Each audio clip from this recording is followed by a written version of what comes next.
Alors dans cette vidéo, on va apprendre à se servir de FL Studio version 12, qui est actuellement en bêta à l'heure de la vidéo. Mais voilà, je voulais prendre la dernière version en date pour que la vidéo soit le plus à jour possible et le plus longtemps possible. On va donc parler de l'interface et des différentes fenêtres qui nous entourent. On va voir comment tout ça marche ainsi que leurs fonctions et aussi voir quelques raccourcis utiles. On va donc commencer par parler de la barre du haut et voir toutes les fonctionnalités qu'elle contient. Dans le rectangle tout en haut à gauche, vous aurez ici le nom de votre composition en cours en fonction du nom que vous allez lui donner durant la sauvegarde. Juste en dessous, vous avez les différents menus déroulants basiques. On va en parler tout à l'heure avec les options, etc. Comment mettre en place les VST et certains dossiers personnalisés de samples par exemple. Juste en dessous, vous avez une barre ici qui vous donnera des informations où sera située par exemple votre souris. Vous voyez que là où je place ma souris, ça me donne différentes informations en temps réel. Et lorsque je fais un mouvement sur un potard ou quoi que ce soit, voilà, ça me donne sa valeur en direct. Donc information très utile ici. Juste à côté, nous avons des faders, donc des niveaux de master volume et de master pitch. Alors qu'est-ce que c'est que ça? Le master volume, on n'y touche absolument jamais ou très rarement. Ça correspond vraiment au volume qui sort de FL Studio, à ne pas confondre avec le master ici dans la table de mixage. On va en parler un petit peu plus tard. Alors idem pour le master pitch, on y touche très rarement, voire quasiment jamais. Toucher à ce fader équivaut à pitcher l'entièreté de votre track et pas seulement un instrument. Donc pour information et en gros un pitch, plus vous l'augmentez, plus c'est aigu entre guillemets, et plus vous le descendez, plus c'est grave. Pour vous simplifier l'explication. Juste à côté, on a donc différentes fonctions, différents boutons. Ici, nous avons donc la fonction métronome, donc ça, je pense que vous savez ce que c'est. C'est un petit clic qui sera généré en faisant lecture en fonction du tempo, voilà, qui cliquera plus ou moins vite en fonction du tempo choisi. Par exemple, ici, si je le mets en route, si j'accélère ou diminue mon tempo,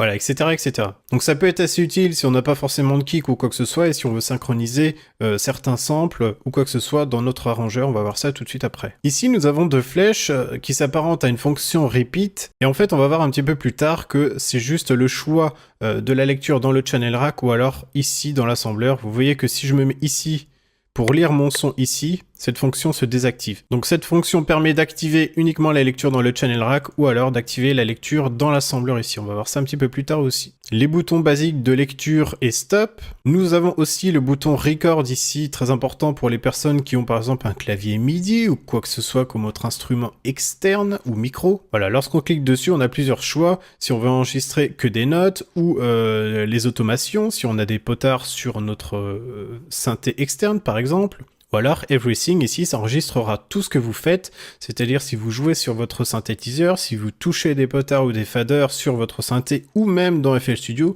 ça enregistrera tout et ça reproduira à l'exact après l'enregistrement tout ce que vous avez fait en fait. Juste au-dessus, nous avons le cooldown before recording. Comme son nom l'indique, c'est un petit temps de métronome qui va se mettre en route avant l'enregistrement. Donc ça vous laisse le temps de positionner vos doigts par exemple sur le clavier ou quoi que ce soit. Donc si j'active cette fonction ici en orange, puis le bouton record, si je mets everything par exemple, lorsque je fais lecture, je vais avoir des petits coups de métronome avant de lancer le réel enregistrement.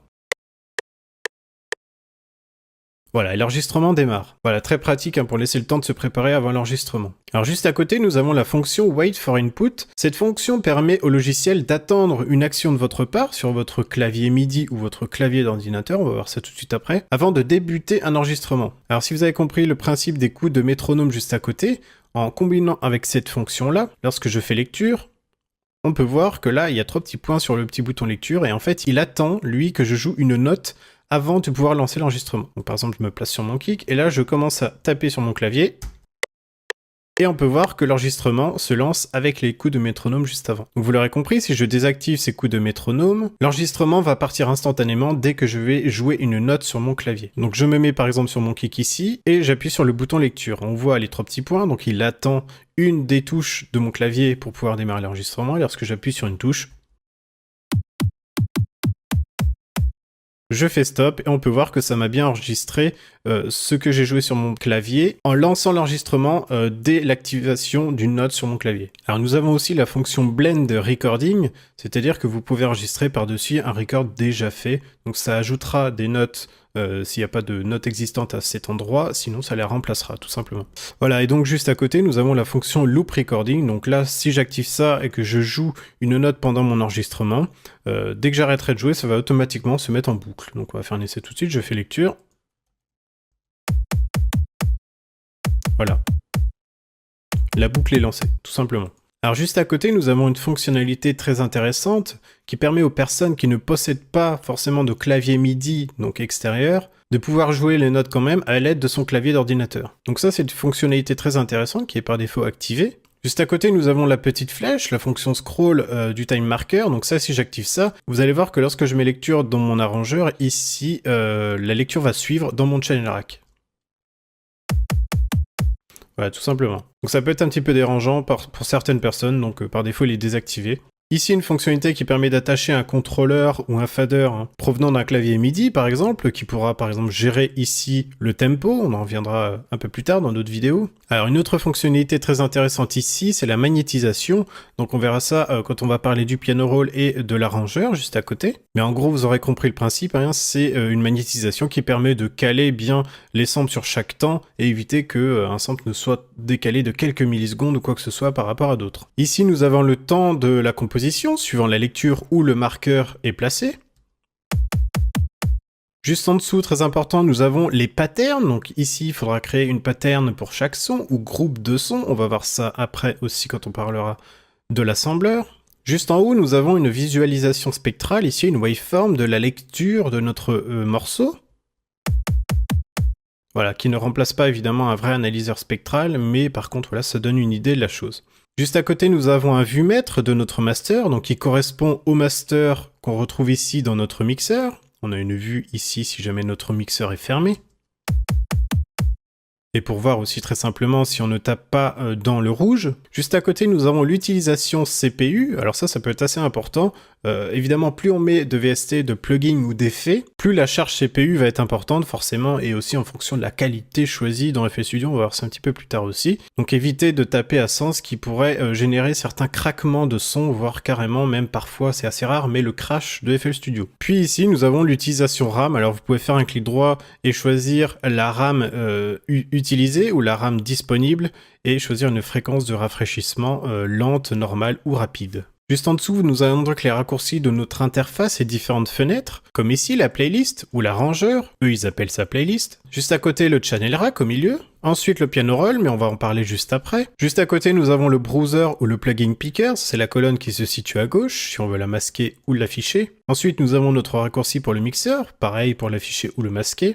Autre élément sympa à connaître, ici la petite prise qui correspond au plugin picker, c'est-à-dire voilà, vous avez une petite animation en scrollant avec votre souris pour voir les différents plugins et VST qui sont installés ou intégrés dans votre FL Studio. Alors juste à côté, vous avez une fonction Tempo Typer. Alors ici, vous pouvez donc cliquer avec votre souris sur le bouton Tap ici, sur chaque coup de kick d'une musique par exemple, ou d'un instrument, ou même d'un acapella, pour trouver son tempo. Donc par exemple, j'écoute une musique, je tape ici à l'aide de ma souris.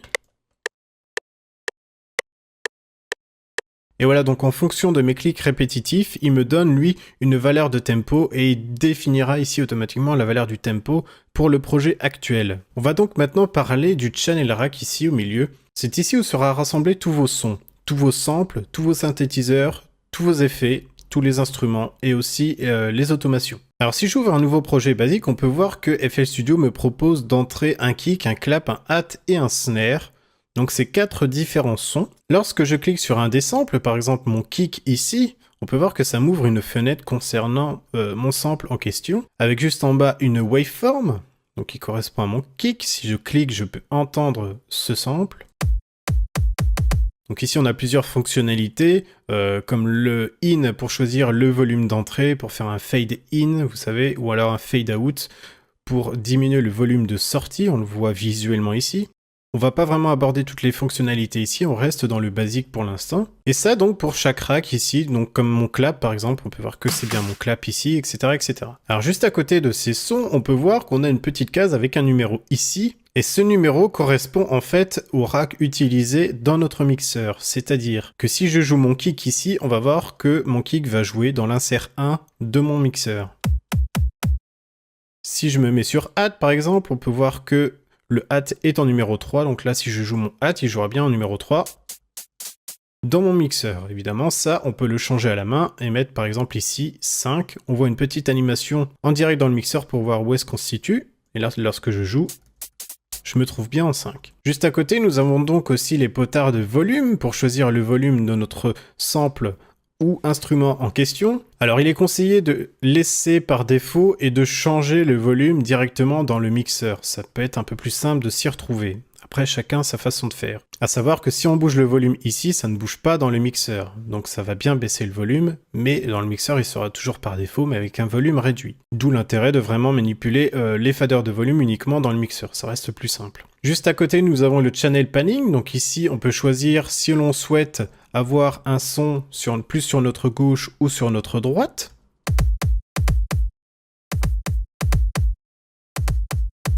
Voilà, également ici, je vous conseille de directement faire cette manipulation dans le mixeur. On va en parler tout de suite après des fonctionnalités du mixeur. Mais en gros, le panning se situe directement ici. Voilà, c'est plus simple de s'y retrouver par la suite, vous le verrez par vous-même. Alors, lorsqu'on fait une manipulation sur un des faders de FL Studio, par exemple ici, pour retourner à sa version d'origine, je peux faire un clic droit, puis Reset. Et on peut voir que voilà, ça me remet mon fader par défaut. Juste à côté, nous avons des points verts. Il s'agit tout simplement de l'activation ou non de ce rack en question, qui contient donc mon kick. Donc si je décoche ce point, ce rack n'est plus actif, donc mon kick ne va plus jouer. Donc vous l'aurez compris, ici, mon son n'est joué qu'en fonction de ces petits marqueurs ici. Et lorsque je fais lecture, on peut voir une barre qui défile en dessous. Et à chaque fois que cette barre atteindra un de ces marqueurs, il jouera mon sample en question, qui est donc juste devant. Alors il est donc maintenant assez simple et visuellement de positionner ces sons. Par exemple, je veux un coup de kick sur chaque temps, puis un coup de snare tous mes 2 coups de kick, par exemple, voilà. Voilà, etc., etc. Vous avez compris le principe. Alors parlons maintenant de ces petites barres sur le côté. On peut voir que lorsque je clique, ça fait un petit encadré vert. Et en fait, ça correspond à la sélection de mon rack. C'est-à-dire que si j'active cette petite case ici et que je joue, c'est bien mon kick qui va jouer. Si je me déplace sur mon hat ici par exemple, que je clique, c'est bien mon hat qui va jouer. Donc là, j'appuie sur les touches de mon clavier d'ordinateur parce que cette fonction, comme on l'expliquait tout à l'heure, est activée. Alors maintenant, comment faire pour ajouter par exemple un autre instrument dans notre channel rack? Pour ça, on a plusieurs possibilités. Donc soit vous cliquez sur la petite prise en haut là pour ouvrir le plugin Pickers comme on a vu tout à l'heure, voilà. Soit vous cliquez sur la roulette de votre souris, un espace vide par exemple ici, et voilà, ça ouvre directement le plugin Pickers. Ici, il ne reste plus qu'à choisir un VST qui nous intéresse en fonction des catégories juste en dessous. Donc pour l'exemple, je vais prendre celui-ci par exemple, je clique avec ma souris, je laisse mon doigt appuyé et je drag and drop juste en dessous. Et voilà, on peut voir que ça m'a bien ouvert ce plugin en question et qu'il a donc bien été placé juste en dessous. Il est bien sélectionné avec le petit encadré vert juste ici, c'est-à-dire que maintenant si je joue sur mon clavier, c'est bien cet instrument qui joue. Une autre possibilité est de se diriger dans le browser, donc notre colonne à gauche, et d'aller dans l'onglet Plugin Database ici, qui ressemble toujours, encore une fois, à une prise. Et ici, lorsqu'on développe Plugin Database, on a différents choix, Effect, Generator et Installer. Lorsque vous allez développer Installer, forcément, vous allez avoir tous les VST que vous avez d'installer dans votre PC. On verra ça dans la seconde vidéo. Comment gérer tous les VST. Generator, c'est ce qui correspond à un instrument et c'est ce qu'il faut pour le channel rack, puisque vous ne pouvez pas jouer sur un effet. Donc Generator, ce sont des instruments, on les glisse donc dans le channel rack, et tout ce qui correspond à effet, les effets se dirigent, eux, dans le mixeur. Alors ici, je vais dans l'onglet Generator, par exemple. Puis ici, on peut voir que c'est classé par différentes catégories. On expliquera ça plus profondément dans la prochaine vidéo. Voilà, je me dirige par exemple dans l'onglet synth classique. Voilà, on peut voir que j'ai tous mes synthés qui sont classés dans cette catégorie. Et on retrouve ici notre 3X OSC. Donc ici, pareil, je peux faire un drag and drop. Hop, le mettre juste en dessous. Et on peut voir que ça me le rajoute aussi également. Par défaut, FL Studio placera le nom du plugin en question. Et s'il y en a plusieurs différents, il vous mettra voilà, dièse 2, dièse 3, etc., etc. Alors évidemment, vous pouvez renommer ceci en faisant un clic droit Rename, Color and Icon. Donc on peut Rename. On va mettre Synth 1 par exemple. Juste à côté, vous pouvez choisir une couleur. Petit plus pour avoir plus de possibilités, voilà. Par exemple en vert. Et la petite flèche à côté, vous pouvez mettre un icône si vous le voulez pour bien vous y retrouver. Je fais entrer et on peut voir que voilà, j'ai bien mon synth 1 avec le petit icône du piano et mon icône en vert. Alors maintenant, comment insérer un son, un sample ou une loupe qu'on a sur notre ordinateur? On va voir que c'est à peu près le même principe et c'est tout aussi simple. Alors déjà, on peut voir ici que j'ai des dossiers Soundbank. Donc ça, ce sont des dossiers personnels que j'ai créés où j'ai mis toutes mes Soundbank que j'ai achetées là-dedans pour les trier. Alors pour faire ça, vous pouvez créer un dossier et mettre toutes vos Soundbank dedans et directement les intégrer dans FL Studio en allant dans Options ici et File Settings. Voilà, et au milieu de cette fenêtre, on peut voir que j'ai mes différents dossiers qui sont linkés directement dans ce browser. Donc pour ça, il vous suffit tout simplement de cliquer sur un des dossiers ici et de sélectionner la cible de votre dossier en question qui contient toutes vos Soundbank. Alors comme exemple ici, je vais par exemple ouvrir mon Soundbank 4, voilà, et je vois que j'ai un dossier Serious Electro, etc. à l'intérieur de celui-ci. Je peux donc développer l'arborescence de mon dossier. Je peux aller par exemple dans Loop, Bass Loop, voilà, etc. Et ici, on peut voir que j'ai différents sons dans ce même dossier Bass Loop. Lorsque je clique sur un des sons, j'ai une pré-écoute.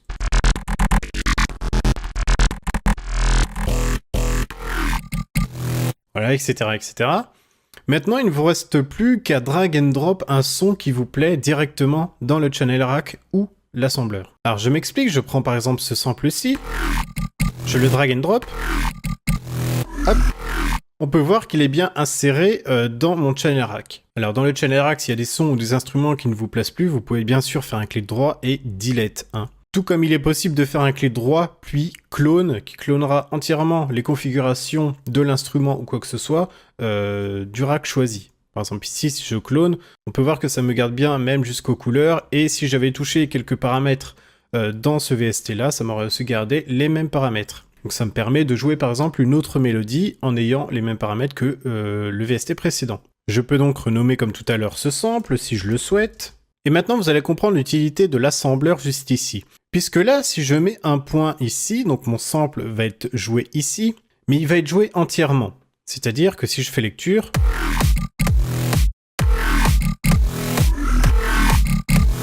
et on peut voir qu'il se double à chaque fois, puisque la relecture se fait avant même que l'autre sample n'ait fini de jouer. Donc évidemment, plus un sample est long, plus il mettra de temps avant de se terminer, et l'autre aura le temps de recommencer plusieurs fois d'affilée, donc de s'empiler à chaque fois. Voilà, on va voir comment pallier ce problème justement en passant par l'arrangeur juste à côté ici. Alors si j'ai placé un sample ici, mais que au final je souhaiterais changer, pour ça, deux solutions. Soit je drag and drop un autre sample directement sur le sample en question, par exemple ici. Hop, on peut voir que ça m'a bien changé mon sample. Donc pour être sûr, on peut cliquer dessus et voir la waveform et comme tout à l'heure, cliquer pour écouter. Cliquez sur stop pour arrêter la pré-écoute. Et une autre solution très très simple d'utilisation, il suffit par exemple d'écouter un sample qui nous intéresse, par exemple celui-là, et de cliquer sur la molette de la souris sur ce même sample en ayant sélectionné ici en vert le sample que l'on souhaite remplacer. Et on peut voir ici, ça me fait une petite animation, ça m'a automatiquement remplacé ce sample qui est ici sélectionné. Donc vous pouvez à la volée ici, vous voyez, changer directement les samples très très rapidement. Alors un autre moyen d'insérer un instrument que de passer par le browser ou le plugin Pickers ici, et de cliquer sur le petit plus juste en dessous et vous retrouvez en gros l'arborescence du browser à votre gauche mais déjà tout développé. Donc voilà, on peut voir le nom des catégories et en dessous tous les plugins qu'il contient. Donc on a bien ici dans nos synth classique notre 3X OSC. Si je clique, ça me l'ajoute bien dans mon channel rack. Parlons de l'arrangeur, donc c'est ici que vous allez construire votre morceau, entre guillemets, placer les effets où vous le souhaitez, faire des automations vraiment où vous le souhaitez. Voilà, faire votre construction en gros. Alors comment ça marche? Parce qu'on peut voir que j'ai plusieurs tracks ici et aucun de mes sons du channel rack n'est incorporé ici dans ma playlist, ou arrangeur. Alors pour ça c'est simple et justement on va revenir à ces fameuses patterns ici. On peut voir ici que lorsque je développe j'ai donc pattern 1. La pattern 1 correspond aux notes placées ici dans ce channel rack. Et on peut voir qu'on retrouve bien le nom pattern 1 ici juste à côté du mot playlist et lorsqu'on clique on peut voir différents choix de différentes patterns. Ici on en a évidemment qu'une. Alors vous allez vite comprendre le principe. Si par exemple je sélectionne bien ma pattern 1 ici et donc ici, lorsque je déplace ma souris vers l'assembleur on peut voir que j'ai un icône de pinceau et lorsque je clique, ça va me placer une pattern, voilà, qui correspond à pattern 1. Donc le contenu de cette pattern 1, c'est-à-dire le contenu de ce channel rack. Vous pouvez bien évidemment déplacer ce même bloc ici pour le mettre par exemple au tout début. Vous pouvez redimensionner ce bloc en se mettant sur un des bords par exemple et en diminuant la taille ou en l'augmentant. Et on peut voir que si je l'augmente davantage, je n'ai plus de notes. Parce qu'ici, j'ai joué seulement 4 notes, mais on va voir ça un petit peu plus tard. Concernant donc cette pattern, on peut voir que ici, si je rajoute par exemple des claps ici et même ici, on peut voir que ça me les rajoute en même temps dans ma pattern 1. Donc ce bloc correspond bien au contenu que vous faites dans ce channel rack pour la pattern 1. Si je clique sur le bouton plus ici et que je crée voilà une pattern 2, on va laisser le nom par défaut, je vais faire entrer. Maintenant j'ai donc une pattern 2, admettons que je voudrais jouer voilà des hats tout le long. J'enregistre donc ces notes dans ma pattern 2 et lorsque je clique ici, ça va bien me mettre ma pattern 2 puisque j'ai bien pattern 2 de sélectionner ici et ici. Et cette pattern 2 contient uniquement mes hats. Si je clique sur ma pattern 1, ça m'ouvre automatiquement ma pattern 1 avec son contenu dans le channel rack, et si je clique sur ma pattern 2, je vois son contenu également. Alors comme la pattern 1, vous pouvez grouper plusieurs sons, comme je l'ai fait ici, mélanger des kicks, des claps, des synthés, etc.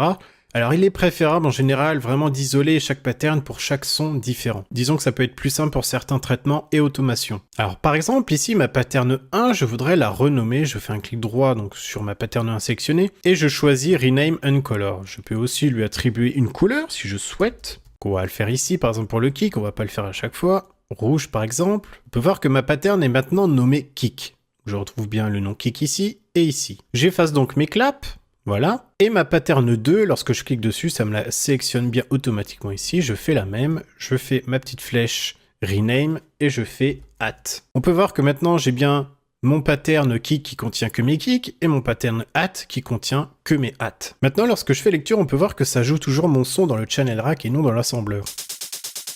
Pour ça, deux possibilités. Vous décochez cette option ici qui permet de lire uniquement dans l'assembleur.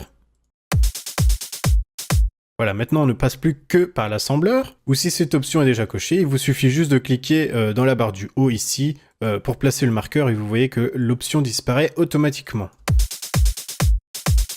Alors dans l'assembleur, il est bien évidemment possible de dupliquer des sons. Pour ça, je peux me placer par exemple sur kick ici, je fais shift et je drag and drop et on peut voir que ça me duplique ma pattern en question. Voilà, pour faire une sélection, donc vous voyez que si je fais un clic gauche, ça me place automatiquement ma pattern sélectionnée. Pour ça, je fais CTRL et je drag and drop pour faire une sélection de plusieurs patterns dans mon arrangeur. Une fois fait, voilà, je peux faire shift et déplacer pour dupliquer, voilà, par exemple, ma pattern. Donc on peut voir à côté qu'on retrouve également des points verts comme dans notre channel rack et c'est exactement les mêmes fonctions de mute ou non, d'activer ou non en fait. Si je désactive le kick, évidemment, le kick ne joue plus et si je l'active, voilà, tout simplement. Il est aussi possible de faire un clic droit, par exemple sur track 1, en face le kick, de faire rename color et de taper par exemple kick, de lui attribuer la couleur rouge par exemple, comme on a mis par défaut. Donc voilà, c'est beaucoup plus simple pour s'y retrouver, pour regrouper par exemple tous les instruments, tous les synthétiseurs d'une certaine couleur, tous les effets d'une certaine couleur. Ça permet de bien s'y retrouver au final dans une grosse composition. D'autant plus qu'il est également possible d'ajouter là aussi un icône. Voilà, par exemple. Alors dans un autre exemple, on va voir qu'il y a aussi quelques fonctionnalités très intéressantes, comme par exemple la fonction déplacer. Alors imaginons que j'ai un très long arrangement déjà de fait ici, et je voudrais donc par exemple déplacer cette track 4 à la place du 3. Plutôt que de tout supprimer ou tout déplacer à la main si la ligne est très très longue, s'il y a plusieurs effets ou automations différentes. Pour ça, il suffit tout simplement de faire un clic droit sur la track qu'on veut bouger, puis de choisir par exemple Move Up pour aller au-dessus ou Move Down pour aller en bas. Par exemple, si je fais Move Up, on voit que ça me prend la place maintenant du 3, ça me déplace tout sur la track 3. Maintenant, si je veux redescendre, je fais un clic droit à Move Down. Si je veux supprimer une track complète, entière, il suffit tout simplement de faire un clic droit dessus, puis de choisir Delete. Ici, il nous demande si on est sûr de vouloir supprimer la track entière, parce que s'il contient des sons, des samples ou des automations, ça va les supprimer aussi. Donc faites attention de ne rien avoir sur votre track que vous allez supprimer, sauf si c'est voulu, évidemment. Là, je fais OK, et voilà, ça me supprime bien ma track entre les deux. Maintenant, si je veux créer, par exemple, un espace vide entre le kick et le track 2 ici, alors pour ça, c'est très simple. Je fais par exemple un clic droit sur track 2 pour dire je veux une autre track au-dessus mais vide. Je fais un clic droit et je choisis Insert One. Et on peut voir que ça m'a inséré une track entre les deux maintenant. Alors tant que j'y suis, une autre petite astuce très rapide, lorsqu'on importe un sample dans notre arrangeur par exemple, ou dans le channel rack, on peut voir qu'on a aussi la waveform ici. Lorsque l'on clique dessus, on a donc la waveform, ou lorsqu'on double-clique dans notre channel rack, on a également la même information. Et maintenant pour retrouver ce même sample dans notre arborescence de dossier, donc si on a énormément de samples et qu'on sait vraiment plus du tout où est-ce qu'il était placé, plutôt que de le rechercher à la main, il y a une fonctionnalité extrêmement utile, c'est-à-dire qu'on prend la waveform ici, et on la déplace dans le browser ici, et vous allez voir qu'il va me trouver instantanément son emplacement. Par exemple, je fais un clic ici, je lâche ma souris, et voilà. Instantanément, je sais dans quel dossier il est. Comme dans le mixeur, mais on va le voir plus tard, lorsque vous faites un clic droit sur un des points verts, ça mettra votre piste en solo. On peut voir que ça désactive toutes les autres pistes, et ça n'activera que cette piste en question, c'est-à-dire ici le kick. Donc on peut ajouter d'autres pistes manuellement en faisant un clic gauche, voilà. Et si on veut démute toutes les pistes, on fait 2 fois un clic droit sur une piste, voilà, et on peut voir que ça réactive toutes les pistes. Alors maintenant, concernant nos samples ici, si je crée un autre pattern où je mets sample par exemple, et que je place un point ici sur mon sample, lorsque je clique sur mon pattern, on peut voir que ça me place mon point, mais on ne sait pas vraiment où le sample se finit, se termine ou quoi que ce soit. On ne voit pas la waveform, on voit rien du tout du sample, sans pour autant qu'il sera quand même joué. Mais on ne voit rien de la waveform comme on peut voir ici, on voudrait l'avoir dans la playlist. Pour ça c'est très simple, j'enlève donc ce fameux marqueur et j'ouvre par exemple mon VST qui est déjà dans le channel rack. Et comme je peux voir la waveform ici, je peux cliquer et drag and drop cette waveform ici. Et on peut voir que maintenant, j'ai mon sample entier qui est importé dans l'assembleur, et on voit cette fois-ci la waveform, on voit vraiment tout, chaque note, etc. Donc c'est bien plus simple maintenant pour synchroniser un son ou quoi que ce soit. Alors on peut voir que FL Studio me crée un autre rack pour mon sample en question, qui est intégré maintenant dans l'assembleur, qui correspond exactement au même sample, comme on peut voir, mais cette fois-ci directement en mode waveform, voilà si je puis dire, mais directement dans l'assembleur. Donc on peut effacer notre précédent sample, puisque ce n'était pas la bonne manière d'importer un sample, mais je voulais vous montrer le pourquoi du comment. En gros, tout simplement, l'idée est de choisir un sample dans votre bibliothèque de son. Donc vous pouvez drag and drop un sample directement via votre browser à gauche comme on l'a fait tout à l'heure, ou même directement d'un fichier dans un autre dossier ouvert sur votre ordinateur. Par exemple, ici, je veux prendre ce sample-là, je le drag and drop ici, et voilà, tout simplement. Ça me l'ouvre directement dans l'assembleur et ça me crée bien mon sample dans le channel rack. De même que si je faisais un drag and drop du browser ici directement dans l'assembleur, ça m'ajoutera le sample également. Alors vous pouvez voir dans le channel rack que directement il se met dans la catégorie maintenant audio. Cette catégorie contient uniquement, comme son nom l'indique, tout ce qui est sample ou audio que vous allez drag and drop ou importer dans votre assembleur, donc ça permet de trier les choses. Donc il y a aussi la catégorie All pour tout afficher, que ce soit les samples ou les instruments. Et l'autre catégorie où vous pouvez retrouver par exemple uniquement vos instruments, voilà. En général on travaille principalement sur All, voilà, pour tout voir d'un coup. Et on peut voir qu'ici ma pattern sample ne sert plus à rien puisqu'on ne passe pas vraiment par le channel rack, on drag and drop directement notre son dans l'assembleur. Donc ici, si je supprime ma pattern sample, donc pour ça je suis bien sur sample, je clique sur la petite flèche et je choisis delete pour supprimer une pattern entière. Voilà, on peut voir que mon sample est toujours là. Donc il n'y a pas besoin de créer de pattern lorsqu'on drag and drop un sample du browser ou d'un dossier sur l'ordinateur ou quoi que ce soit. Uniquement pour les samples qui sont longs comme ceci. Si vous avez un petit sample comme le hat ici, qui joue une fois où il est nécessaire de mettre plusieurs notes, là c'est mieux de créer une pattern, vous allez d'ailleurs voir pourquoi. Et surtout pour les instruments lorsqu'il faut jouer différentes notes. Alors en parlant des notes justement, on va créer une pattern qu'on va appeler synth pour l'exemple. Puis ici sur mon synthé qui est juste un 3X OSC, qui va largement nous suffire dans notre exemple, on va faire un clic droit puis piano roll. Et c'est ici qu'on retrouve justement notre fameux piano où on pourra jouer toutes nos notes à la longueur que l'on veut, la tonalité, l'octave que l'on veut, etc., etc. Donc là, si j'appuie sur des notes du clavier, on peut voir que ça me joue comme sur un clavier basique. Et avant de parler du clavier, on va parler des quelques fonctionnalités du piano roll et raccourcis. Alors c'est très simple, pour se déplacer dans le piano roll, il suffit juste de laisser son doigt sur la roulette de la souris, puis de se déplacer à l'aide de la souris, voilà. C'est très fluide. Pour zoomer maintenant, vous avez plusieurs possibilités. Vous pouvez prendre un des bords du slider en haut, l'étirer ou le raccourcir, puis d'utiliser la petite barre juste à côté, puis en montant et baissant la souris pour zoomer ou non sur le clavier en question. Ou alors vous avez le raccourci très utilisé qui consiste à appuyer sur la touche CTRL en laissant votre doigt dessus, en cliquant sur la molette ensuite, et en montant ou baissant la souris, on peut voir que ça zoome tout de suite sur notre piano roll. Il est aussi possible de zoomer sur les notes du piano roll en appuyant sur CTRL et en bougeant la roulette vers le haut ou vers le bas. Et on peut voir voilà, que ça me zoome sur les notes au milieu. Voilà, une fois qu'on connaît ces raccourcis, maintenant il est simple de gérer le piano roll. Alors on peut voir que si je dirige ma souris sur le piano roll, j'ai mon curseur qui change en crayon. Et justement, c'est pour dessiner une note. Par exemple ici, si je clique ici, on peut voir que ça me place un petit bloc, donc là je peux zoomer, hein. Un petit bloc qui va donc jouer cette note plus ou moins longuement, donc on peut choisir la longueur en se mettant sur le bord, en élargissant ou en rétrécissant la note en question, et je peux comme ça créer toutes les notes que je veux, etc., suivant la longueur que je veux, peu importe. Alors toujours dans ce même piano roll, on peut voir qu'on a tout un tas d'outils sur le haut, donc je ne vais pas aborder tous les outils dans cette vidéo basique, mais vous retrouverez par exemple ici le crayon pour simplement dessiner une note. Voilà, tout simplement. Vous avez la fonction delete ici, mais il suffit juste de faire un clic droit pour supprimer la note. On a aussi la fonction mute ici, qu'on utilise très peu, mais on peut l'utiliser. Une fois cette fonction activée, il suffit de cliquer sur une note et on voit qu'elle devient grisée, et cette note en question ne sera maintenant plus jouée. Donc ça permet de faire des essais pour éviter de perdre la note où est-ce qu'on l'avait située, plutôt que de l'effacer. Je reclique dessus pour la réactiver. Juste à côté, nous avons la fonction slice ou découpe. Et lorsqu'on clique dessus, on peut voir qu'on a un petit cutter au bout de la souris, et maintenant on peut découper nos notes en cliquant et en descendant notre souris, comme ça par exemple. Voilà, ça me coupe bien ma note en deux, maintenant je peux bouger l'autre partie de la note par exemple où je le veux. Alors on peut voir que la découpe correspond justement au magnétisme qu'on ne peut pas découper par exemple entre les deux barres ici.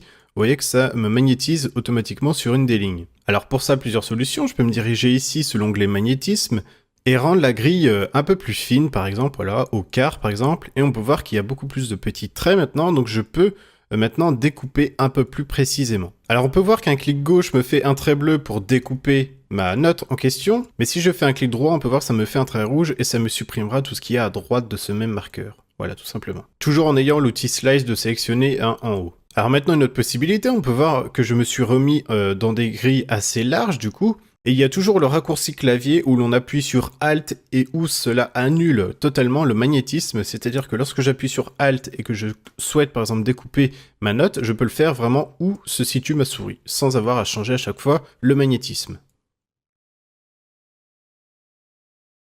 Voilà, etc., etc. Donc je suis vraiment libre de faire ce que je veux en faisant la touche Alt, il n'y a plus aucun magnétisme. Alors pour faire retour, ça c'est propre à peu près tous les logiciels et c'est le cas de FL Studio, on fait juste un CTRL Z et ça nous fait un retour une seule fois sur un seul niveau. Si on veut faire des retours un peu plus loin, il suffit de faire CTRL ALT Z plusieurs fois et on peut voir que ça me retourne à chaque fois sur toutes les modifications que j'ai pu apporter. Et on peut voir à gauche dans l'onglet Current Project l'historique de mes actions où je peux retourner à la main, voilà, où j'étais ou revenir où j'étais tout à l'heure. Donc pour retrouver ces commandes, hein, vous l'avez dans Edit ici. Juste à côté, nous avons donc l'outil sélection qui permet tout simplement, comme son nom l'indique, une fois qu'on a cliqué dessus, de sélectionner plusieurs notes. Mais il y a un raccourci bien plus pratique, on appuie sur CTRL et on fait tout simplement notre sélection. Juste à côté, nous avons la fonction Playback. Ici, vous voyez que votre souris se transforme en petit haut-parleur avec une ligne. Et en fait, lorsque vous allez cliquer, ça va lire le son qui se trouve sur cette même ligne. C'est-à-dire qu'on peut faire une préécoute en temps réel des notes au passage de la souris. Par exemple, ici, je clique. Voilà, tout simplement. Alors pour ça, il existe également un raccourci clavier très pratique. Pour ça, j'appuie tout simplement sur Alt et je fais un clic droit. Et on peut voir que ça me fait la même chose à chaque fois que je clique. Donc si je laisse mon clic, je peux écouter tout un enchaînement de notes. Voilà, fonctionnalité très pratique. Voilà, il y a d'autres options avancées dans le piano roll, mais on ne va pas en parler pour l'instant. Mais lorsque je fais lecture, on peut voir que ça ne me lit pas mon piano roll, tout simplement, vous l'aurez compris, parce qu'il n'est pas dans mon assembleur ici. Donc là, j'ai bien mon synthé de sélectionné, lorsque je clique, ça va bien mettre, voilà, mes notes de synthé. Je vais muter cette piste du sample pour n'entendre que mon synthétiseur et mon kick, par exemple. Donc maintenant, lorsque je joue, j'ai bien mes notes qui jouent en même temps que mon kick, etc. dans mon assembleur. On peut voir maintenant que dans mon channel rack, la vue a changé et on a une prévisualisation maintenant de notre piano roll. Donc on peut voir visuellement, sans vraiment ouvrir le piano roll, une idée des notes que l'on joue. Et il est possible de dupliquer cette même mélodie très simplement, plutôt que d'ouvrir le piano roll, de copier toutes les notes, de les coller dans un autre piano roll, etc. Pour ça, ça se fait directement à partir du channel rack. Il suffit juste de sélectionner la piste qui nous intéresse ici en vert. Donc je veux lui dire que je veux copier toute cette mélodie-là. Une fois qu'elle est sélectionnée, je fais donc copier, donc CTRL-C ou alors Edit, Copy.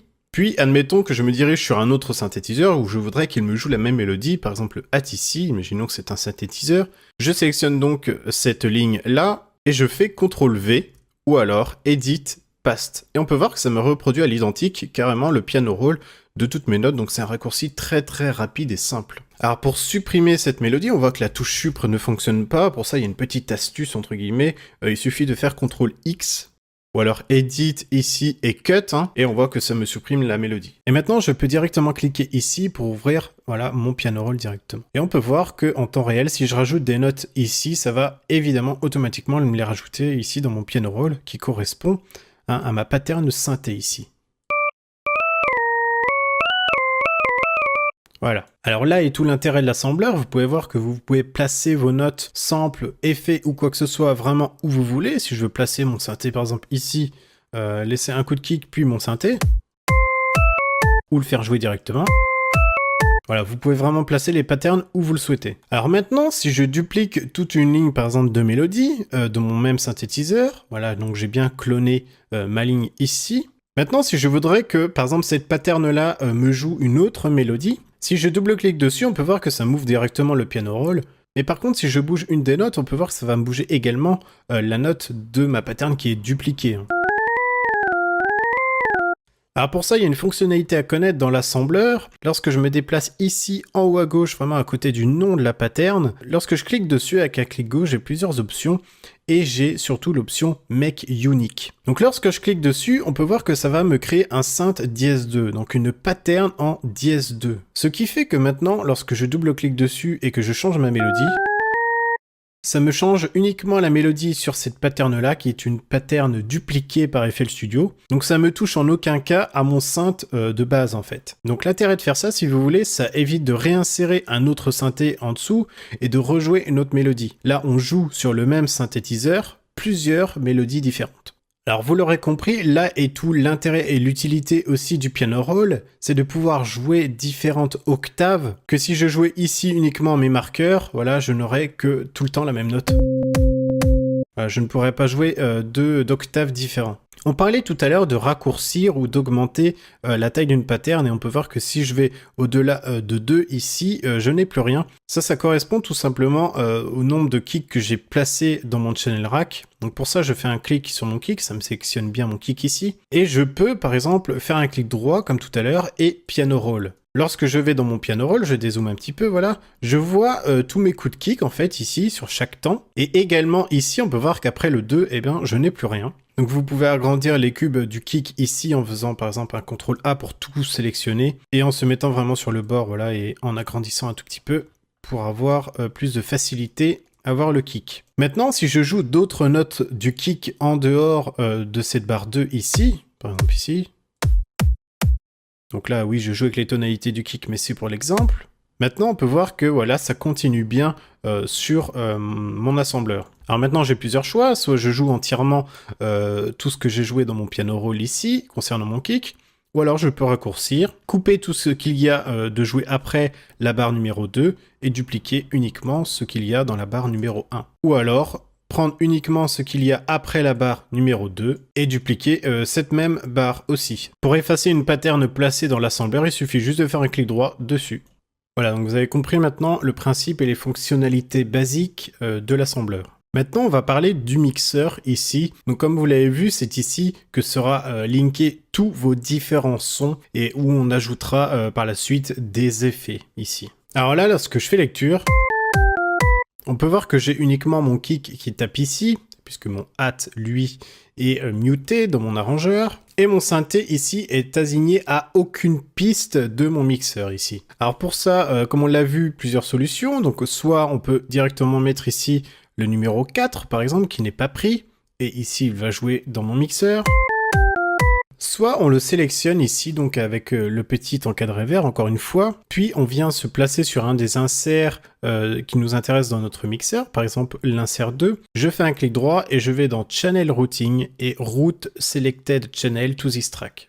Et lorsque je clique, on peut voir que ça me reprend le nom que j'ai dans mon channel rack avec l'icône qui va avec et la couleur qui va avec. Donc si vous voulez, ça garde en mémoire et ça reproduit à l'identique ce que vous avez dans votre channel rack ici, dans votre mixeur. Plutôt que de choisir un chiffre ici, ou par contre ici, ça ne marque juste rien du tout. Donc c'est un peu plus difficile pour s'y retrouver. Alors vous l'aurez compris, si je sélectionne par exemple mon kick ici, et que je souhaite le mettre sur l'insert 1, il est déjà... Je veux que ça me mette le même nom, je refais la même opération, clic droit, Channel Routing, Route Channel to this track, ou alors CTRL L pour le raccourci. Et lorsque je clique, on peut voir que ça me met bien le même nom de mon kick. Par contre, il n'y a pas de couleur ni de logo, puisque j'en avais pas prédéfini avant ici dans le Channel Rack. Donc c'est bien de définir avant le titre ou la couleur de votre rack en question, avant de l'importer dans le mixeur. Évidemment, vous pouvez le faire après, en faisant un clic droit ici, Rename Color and Icon, c'est exactement la même chose. Ici, je peux par exemple laisser le nom Kick, mettre une couleur rouge, mettre un icône, et on peut voir que dans mon mixeur, mon kick est passé en rouge avec l'icône rouge, mais ça ne touche en aucun cas le kick dans mon channel rack. D'où l'intérêt de le faire avant dans le channel rack. Si je sélectionne par exemple mon hat ici, que je fais un clic droit dessus, Rename Color, je mets hat par exemple, je le mets dans un bleu, voilà, et que je choisis n'importe un icône, on peut voir qu'il est bleu, etc. avec son icône. Maintenant, si je veux l'importer dans mon mixeur, je sélectionne bien en vert ici pour lui dire je veux que tu t'occupes uniquement de ce rack-là en question. Et maintenant, je fais la même opération par exemple sur l'insert 3 qui est vide ici. Je fais un clic droit, Channel Routing, Rotate Channel to this track ou CTRL L. Et on peut voir que ça me le met bien en bleu avec l'icône et le nom. Donc il n'y a pas besoin de le refaire par la suite dans le mixeur. Donc organisez-vous bien avant dans le channel rack. Maintenant, lorsque j'active mon hat, on peut voir que mes 3 sons sont joués dans mon mixeur. Voilà, avec cette superbe mélodie légendaire numéro 1 sur Beatport.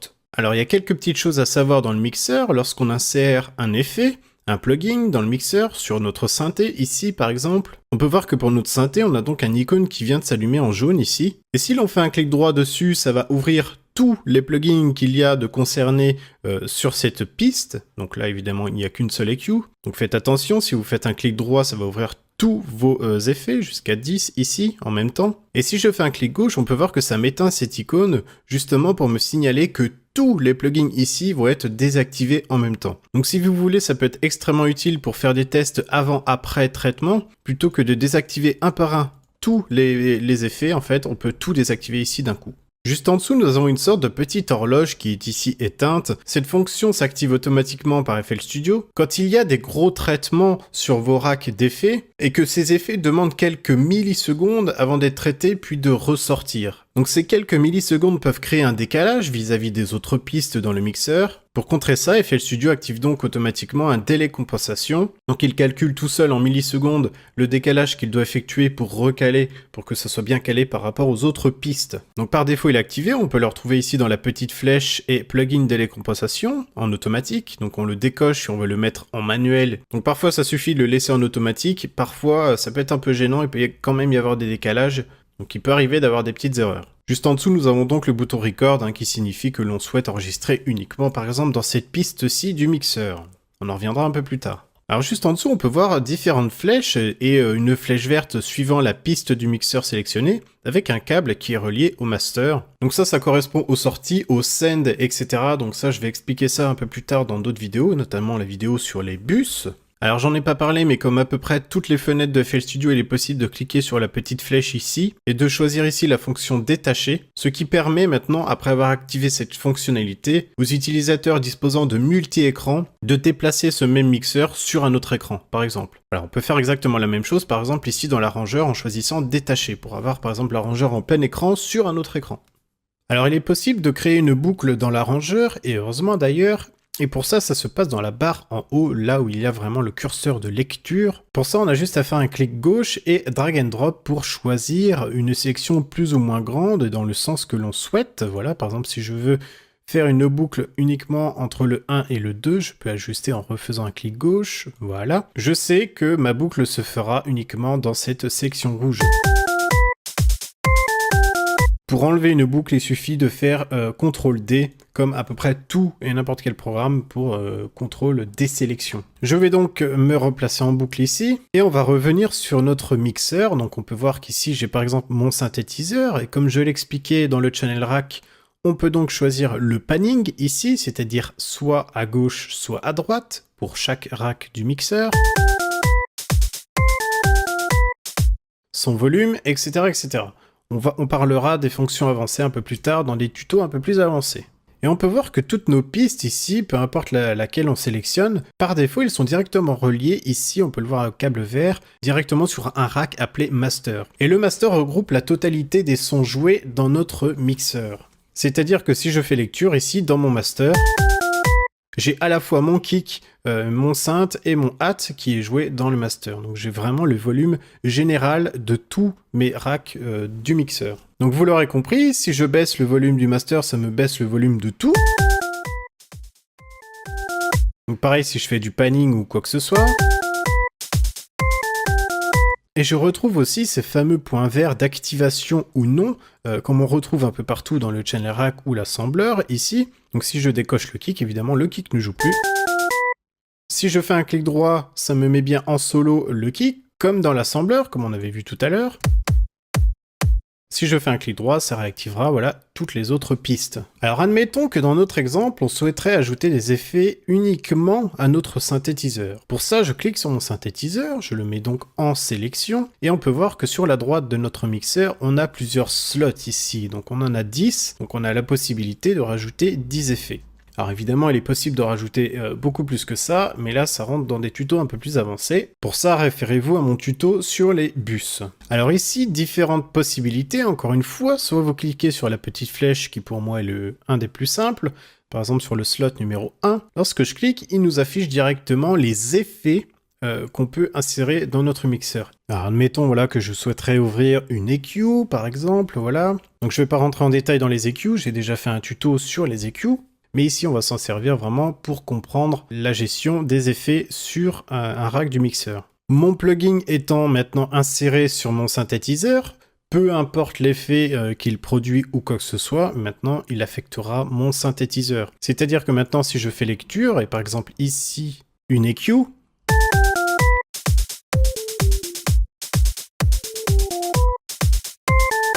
voilà, que ce soit n'importe quel effet, vous aurez compris le principe. Alors ce qu'il faut savoir, c'est qu'ici, l'ordre des VST a une importance, c'est-à-dire que par exemple, si vous faites un effet, il sera plus ou moins pris en compte par le suivant, et vice-versa, sauf si vous les inversez ou quoi que ce soit. Donc l'ordre des effets a bien une importance ici. Et pour ça, il y a un petit truc à savoir pour bouger les effets, comme ça, très simplement. Pour ça, vous pouvez tout simplement mettre votre souris dessus et scroller avec la roulette de votre souris soit vers le bas, soit vers le haut, et on peut voir que ça déplace notre plugin en question très simplement. D'ailleurs, justement, en parlant d'EQ, on peut voir qu'on peut retrouver nativement une EQ ici directement incorporée à FL Studio et dans le mixeur, dont on se sert en général, je dis bien en général, très peu.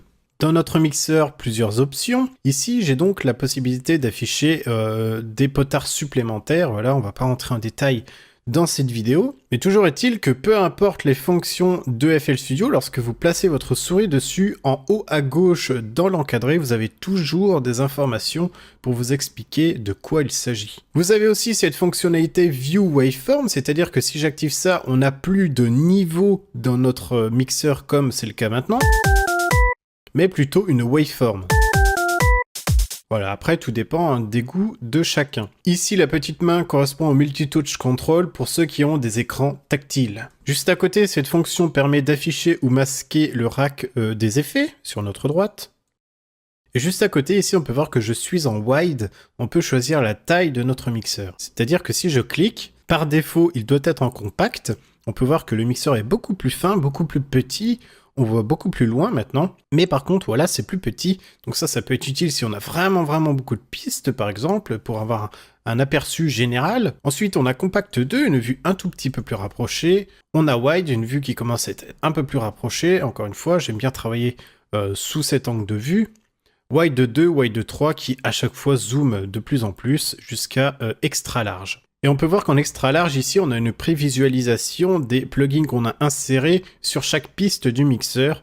Donc plutôt que d'être par exemple en wide et de devoir cliquer sur chaque piste pour voir le contenu des plugins. Alors dans le mixeur, on a plusieurs fonctionnalités très intéressantes. Par exemple, si je souhaite déplacer une piste de mon mixeur pour me réorganiser. Par exemple, on voudrait que mon synthétiseur soit placé à droite ici de mon hat. Alors je peux pas faire de clic et de drag and drop, on peut voir que ça ne marche pas du tout.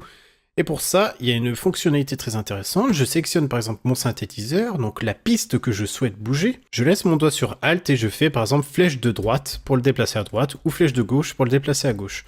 Et on peut voir que comme ça, je peux me réorganiser très facilement. Alors il y a aussi une possibilité de sélectionner plusieurs pistes en même temps. Pour ça, on appuie sur la touche CTRL et on drag and drop par exemple de la gauche vers la droite en partant du kick par exemple. Ici, voilà, je sélectionne mes 3 patterns et maintenant une fois qu'ils sont sélectionnés les 3, je fais la manipulation précédente, Alt et flèche de droite, et je peux les bouger les 3 en même temps, par exemple.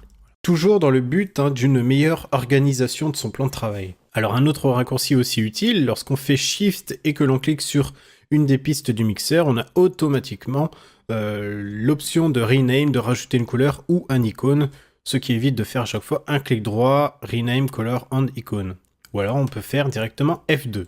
Alors une autre fonctionnalité maintenant vraiment utile, et je dirais même indispensable, c'est la duplication entière d'une piste du mixeur. Je m'explique. Admettons qu'ici on ait un autre instrument, par exemple un autre synthétiseur ou quoi que ce soit. Je voudrais qu'il soit dans une autre piste de mon mixeur, mais qu'il contienne vraiment tous les samples et tous les réglages prédéfinis d'une piste de mixeur déjà existante. Donc si vous voulez, ça vous évite de remettre un par un chaque plugin et de faire les réglages un par un de chaque plugin. Ici, on clone vraiment une piste du mixeur pour l'attribuer par exemple à un autre instrument. Alors pour ça, c'est très simple. Par exemple, je voudrais dupliquer mon synth 1 ici qui a par exemple une EQ. On va dessiner une EQ pour vraiment montrer que ça garde vraiment en compte tous les paramètres. Je me place donc sur mon synth 1, il est donc en sélection, je fais un clic droit et je vais donc sur File et j'ai l'option Save Mixer Track State As. Si je clique dessus, ça me demande de sauvegarder le preset pour pouvoir l'ouvrir plus tard, soit dans un autre projet, soit pour l'ouvrir manuellement sur d'autres pistes du mixeur.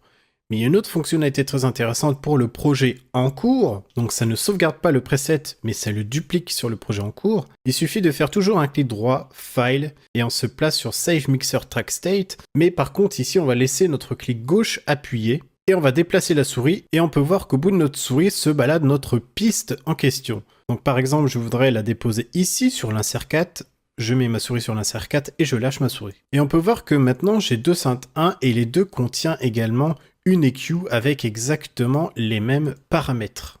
Voilà. Par contre, pour le moment, notre rack n'est assigné à aucun son. Donc pour ça, comme vous l'aurez compris, deux possibilités. Soit je mets 4 ici, et donc mon synthé en question sera joué sur la piste 4. Soit je sélectionne mon autre instrument ici, et je fais un clic droit, Channel Routing, Route Selected Channel to this track, et voilà, ça va directement me le linker ici. Le problème, entre guillemets, qui n'en est pas vraiment un, lorsque l'on fait une duplication, donc ça nous garde absolument tous les paramètres, que ce soit vraiment la couleur, l'icône, ou vraiment tous les plugins insérés et donc leur configuration avec, on peut voir que même s'il s'agit d'un autre instrument, ça me garde la même couleur et le même nom. Alors pour ça, il ne faut pas oublier de renommer notre instrument, par exemple Synth 2, et de mettre par exemple une autre couleur pour éviter de se tromper. Voilà, donc imaginez-vous avec un rack complet d'effets ici, avec des réglages très minutieux pour chacun, plutôt que de recréer et de réimporter tous les plugins sur un autre synthétiseur et de refaire tous les mêmes réglages à la main. On fait la manipulation que je viens de vous montrer, on drag and drop et ça copie entièrement tous les pré-réglages avec tous les VST qu'il y avait dans la piste dupliquée. Donc un gain de temps énorme. Alors petit retour sur l'assembleur, on parlait au tout début de la vidéo ici de la magnétisation. Et on va voir vraiment ce que c'est cette magnétisation et à quel point elle est utile. Donc on peut voir en fond derrière des lignes qui correspondent vraiment à la magnétisation choisie justement. C'est-à-dire que si je déplace mon kick maintenant avec ma souris, on peut voir que c'est magnétisé directement sur une des lignes ici que l'on voit en arrière-plan, pour éviter d'être décalé. Maintenant, si je me dirige sur cette même magnétisation, on peut choisir par exemple de mettre un quart, de couper en 4, voilà, et on peut voir que maintenant les lignes sont beaucoup plus fines, et là on peut déplacer un peu plus précisément notre sample et il faut faire attention vraiment de ne pas être trop décalé par rapport au reste. Et vous l'aurez compris, plus on monte, plus les lignes seront serrées. Alors il y a aussi la fonction none ici qui annule cette fonction de magnétisme. C'est-à-dire que maintenant lorsque je déplace mon kick, on peut voir que je suis quasiment libre de déplacer où je le souhaite, et que ça ne magnétise en aucun cas sur une des lignes justement. Donc ça peut être pas mal pour caler certains samples au millimètre près, ou un acapella ou quoi que ce soit, tout dépend. Et maintenant, on va voir qu'il y a un raccourci clavier automatiquement pour se mettre en none, mais à la volée. C'est-à-dire que maintenant, si j'appuie sur la touche Alt de mon clavier et que je déplace mon kick, on peut voir que maintenant je suis totalement libre de déplacer mon kick où je souhaite, où je le veux, sans pour autant avoir cette magnétisation. Si je replace mon kick au début, par exemple, et si je déplace mon kick maintenant sans avoir la touche Alt d'enfoncer, on peut voir que la magnétisation reprend. Alors maintenant, on va voir la dernière étape la plus importante, comment exporter sa track finale. Alors déjà, pour sauvegarder votre projet, vous pouvez faire CTRL-S et lui donner un nom, ou alors cliquer sur File, puis Save As, par exemple. Et pour exporter votre track, ça se passe tout simplement sous l'onglet Export, tout simplement. Et ici, on a plusieurs choix, voilà, plusieurs formats de fichiers, Wave, MP3, etc., etc. Donc pour un export dit basique, le MP3 suffit largement. On parlera des autres formats dans une autre vidéo un peu plus tard. Et lorsque je choisis MP3, voilà, il me demande tout simplement un dossier, un répertoire pour enregistrer le MP3 en question en choisissant son nom. Si je fais enregistrer maintenant, on voit que j'ai une petite fenêtre qui s'ouvre pour choisir la qualité, etc. Plusieurs paramètres avancés. Alors ici, on peut choisir d'exporter le son entièrement, ou alors la pattern, ou même Song Selection si vous avez fait une sélection comme on a vu tout en haut dans la barre en rouge. Ici, la qualité de votre export en MP3, donc 192, c'est vraiment pas mal. Alors je vous conseille de mettre le resampling à fond pour être sûr d'avoir la qualité maximum, et HQ for all plugins, normalement il est activé par défaut, pour que tous les plugins ou effets puissent être à la qualité maximale lors de l'export. Ensuite on fait Start ici, et ça exportera votre track en MP3. Donc voilà pour la fin de cette partie 1, on se retrouve dans la partie 2 pour parler justement plugins et VST, comment en ajouter des nouveaux, comment s'organiser, les trier dans différentes sections, dossiers, etc. Puis on parlera des automations et d'autres fonctionnalités avancées. À tout de suite.